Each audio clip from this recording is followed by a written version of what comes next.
Hello guys, കുറേ നാളുകൾക്ക് ശേഷം ലവൻ വന്നു ഗായ്സ്. ഏവനെന്നല്ലേ എൻ്റെ ഒരേ ഒരു ശത്രു, ഞാൻ കണ്ടാൽ മുഖം തിരിച്ചു നടക്കുന്ന ഒരേ ഒരു ശത്രു ആരെന്നല്ലേ? മൈഗ്രെയിൻ. എന്തരോടും മെഡിസിൻ എടുക്കുന്നുണ്ട് ഞാൻ, എന്നിട്ട് കുറച്ചെങ്കിലും ഉളുപ്പുമാനമുണ്ട് പിന്നെ ഇങ്ങനെ വലിഞ്ഞു കയറി വരാകുമോ?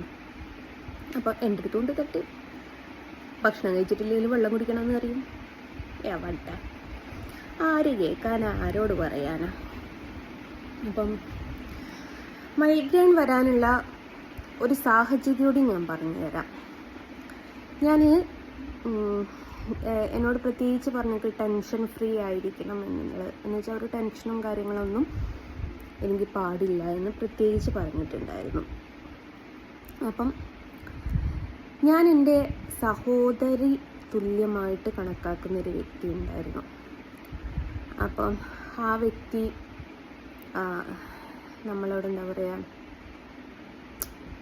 നമ്മളെ മറ്റൊരു കണ്ണിലായിരുന്നു കാണുന്നത്. നമുക്ക് സഹോദരിയായിരിക്കും, പക്ഷേ അവർക്കൊരിക്കലും, നമ്മളെപ്പോഴും പുറത്തുള്ള ഒരാളാണ്. നമ്മൾ ഒരാളെയും വിശ്വസിക്കരുത് എന്ന് എപ്പോഴും പറയുന്ന ഒരാളാണ് ഞാൻ. പക്ഷേ എനിക്ക് ഭയങ്കര വിശ്വാസം, അല്ലെങ്കിൽ നമുക്ക് ആരെങ്കിലും ഒരാളുണ്ട് എന്നുള്ളൊരു ധൈര്യമുണ്ടല്ലോ, അത് തന്ന ഒരു പവർ ലേഡിയായിരുന്നു. അപ്പം ആ ലേഡി ഇപ്പം നമ്മുടെ കൂടെ ഇല്ല കേട്ടോ. ആൾക്ക് എന്നെന്തോ മടുത്തും തോന്നുന്നു. അപ്പോൾ അതിൻ്റെ കുറച്ച് വിഷമങ്ങൾ എനിക്കുണ്ടായിരുന്നു. അപ്പോൾ അതെന്നെ വല്ലാതെ തളർത്തിയിട്ടുണ്ട്. കാരണം ഞാൻ ആ ഒരു ലേഡിക്ക് കൊടുത്ത ഒരു വില എന്ന് പറയുന്നത് പറയാനും പ്രവർത്തിക്കാനും പറ്റാത്തതിനെക്കാട്ടിലും നേടിയായിരുന്നു. അത്രമേൽ എന്താ പറയുക, എങ്ങനെ പറയണമെന്ന് എനിക്ക് അറിഞ്ഞൂടാ.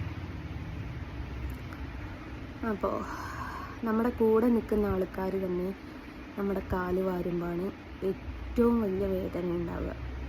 ഞാനെപ്പോഴും പറയും, ചെണ്ട ചെന്ന് മദ്ദളത്തിനോട് പരാതി പറയും പോലെ എനിക്കെപ്പോഴും പരാതി പറയാനുള്ള ഒരാളായിരുന്നു അത്. കാരണം നമ്മൾ ഒരു മുറിവുള്ള ഒരാളെ മനസ്സിലാക്കണമെങ്കിൽ ഒരു മുള്ളെങ്കിലും കുത്തണമെന്ന് പഴഞ്ചൊല്ല് പറയുന്നുണ്ട്. അപ്പം എൻ്റെ അതേ സാഹചര്യത്തിൽ നിൽക്കുന്ന വ്യക്തി ആയതുകൊണ്ട് പെട്ടെന്ന് എനിക്ക് പറയാൻ, പെട്ടെന്ന് എൻ്റെ അവസ്ഥ പ്രകടിപ്പിക്കാനും പറ്റുമായിരുന്നു. അപ്പം എല്ലാവർക്കും വ്യക്തിപരമായിട്ട് സ്വാർത്ഥത എന്ന് തന്നെ വിശ്വസിക്കുന്ന ഒരാളാണ്. അതിനാൽ ഞാൻ പറഞ്ഞല്ലോ, നമുക്ക് ആരും ഉണ്ടാവില്ല, നമുക്ക് നമ്മൾ മാത്രമേ ഉണ്ടാവുള്ളൂ. ആരെയും അമിതമായിട്ട് സ്നേഹിക്കാൻ നിൽക്കരുത്. ആ ഒരു എനിക്ക് എല്ലാവരുടെയും കണ്ണിൽ ഞാൻ ഭയങ്കര ക്രൂരയായിട്ടുള്ളൊരു വ്യക്തിയാണോ. ഞാൻ സോഷ്യൽ മീഡിയയൊക്കെ പറയുന്നില്ലേ, എന്നെപ്പോലെ ക്രൂരത ഉള്ള ഒരു വ്യക്തി ഭൂലോകത്ത് വേറെ എവിടെയും ഉണ്ടാവില്ല, ഇവരുടെ പറച്ചിൽ കേട്ടാൽ. പക്ഷെ ശരിക്കും ഞാൻ പാവാടോ, പക്ഷെ അത് തിരിച്ചറിയാൻ ആരുമില്ല. ആരുമില്ലാതെ പോകുന്നതാണ് നമ്മളെയൊക്കെ സംബന്ധിച്ച് ഒറ്റപ്പെടൽ എന്ന് പറയുന്നൊരു സംഭവം. അപ്പോൾ ഏതായാലും മൈഗ്രെയിൻ തിരിച്ചു വന്നിരിക്കുന്നു എന്നുള്ള സന്തോഷവാർത്ത നിങ്ങളെടുത്ത് അറിയിക്കുകയാണ്. ഏതായാലും ഞാനൊന്ന് കാണിച്ചു നോക്കട്ടെ. അപ്പോൾ ഇഞ്ചക്ഷൻ എനിക്ക് ചെയ്യുമോയെന്ന് എനിക്ക് അറിയാൻ മേല, കാണിച്ചു നോക്കട്ടെ. അതങ്ങനെയാണ്. കണ്ണൊക്കെ ഞാൻ കുറച്ച് ഛർദ്ദിക്കുകയൊക്കെ ചെയ്തു. എനിക്ക് അങ്ങനത്തെ ഒരു ബുദ്ധിമുട്ടുണ്ട്. മൈഗ്രെയിൻ വന്നാൽ ഛർദ്ദിയാണ്. അപ്പം ഞാൻ കണ്ണ് സ്ട്രെയിൻ ചെയ്യുന്നതുകൊണ്ടാണോ എന്ന് എനിക്കറിയില്ല. എനിക്ക് അതാണെന്ന് പറയാൻ ചാൻസ് ഉണ്ട്. ഓക്കെ, അപ്പോൾ ബൈ.